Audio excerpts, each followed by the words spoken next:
have to go stop the small child again. Get into some of the oddities of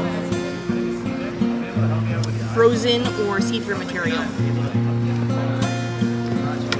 Right, this like mineralization is still recognizable as an ice cube, right?